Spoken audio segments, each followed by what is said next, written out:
and welcome into Getting Help from Uncle Sam, or we could say in the state of Alabama, we're getting help from anti-Alabama. You know, on a national basis, we have 2 U.S. senators.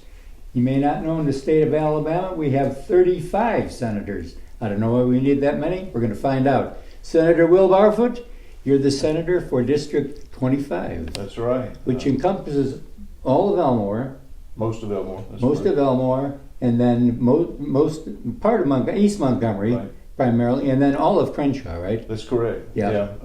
As you said, 35 state senators, each with an approximate 150 or so thousand citizens that make up each district. And that's total citizens. That's total citizens. And it can be from newborn, you know. That's exactly right. And probably about 1/3 of those are under voting age. I probably so. And unfortunately, a good number of the people in the district who are of voting age aren't registered or don't vote, which is a problem. Yeah, that's amazing. And then, you know, we complain about it, but we don't do anything about it. No, that's right. We need to tell people they need to vote, but not only need to vote, they need to be educated on the topics. Amen. Amen. And there's a bunch of them out there. That's exactly I know that right. you're the chairman of the Judiciary Committee. Correct. He's also the chairman of the Sunset Committee. That's a great one, because you always like to watch the sunset. That means the bill's going away, right? That's right. That's right. you tell it when it's going to go. That's so the Sunset Committee, and I've just came off of that committee. It was a rotating out, but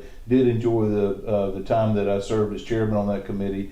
And as you might realize, there are a lot of board agencies and commissions across the state who, they're there for a specific purpose. And if they're no longer serving that purpose, then why do we have them there? And that's what the Sunset Committee would look at. What are you doing for the citizens of Alabama? What are you doing for the groups of people that you're supposed to be protecting and advocating for? And are you doing a good enough job with that? Do you continue to serve your purpose that you originally set up with? And if not, then you'll be sunsetted. We have had some more recently that have been sunset. Yep. Kind of a top of the mind subject right now is the amazing amount of fraud money that materialized in the state of Minnesota. And, you know, obviously the money comes from national to the state, but at that point you really don't have a say in it as a legislator, or do you? Well, we don't have a say what happens in Minnesota, but what happens in Minnesota and the fraud that takes place there affects us, right? Yes. Because it's all of our taxpayer dollars that go to D.C. And unfortunately, Alabama and certain locations in Alabama through welfare fraud have been really high. We've been really high on the list. We've got to do something. We have looked at some things in the state of Alabama to what do we do to clamp down on that. That's really more of a national issue because that money is tax dollars that flow through Washington, D.C. But I'm confident that the folks we have up there from Alabama will help. But if it's coming into the state of Alabama, then somebody in the state of Alabama has got to be responsible for that money. Is it usually the agency? Yes, the agency. And the agency has no oversight per se. Yeah, well, and to an extent. There's a lot of that. For instance, when I first came in, was elected in 2018, there were a group of freshman senators who spent the better part of a week meeting with different agencies so that we could understand what exactly you do, what are the rules, why are you doing this, why are you doing that. Unfortunately, on disability, and listen, I'm all for helping people who really cannot help themselves. I am. But unfortunately, the state of Alabama is in a position where we have to look and mandate things because the federal government is sending money here. So there's guidelines that we have to use. And I know of people who are what others would call disabled, who work full-time jobs. Had a wonderful aunt that was had polio from the time she was 6 years old. She got her doctorate degree and worked until she was in her 70s, right?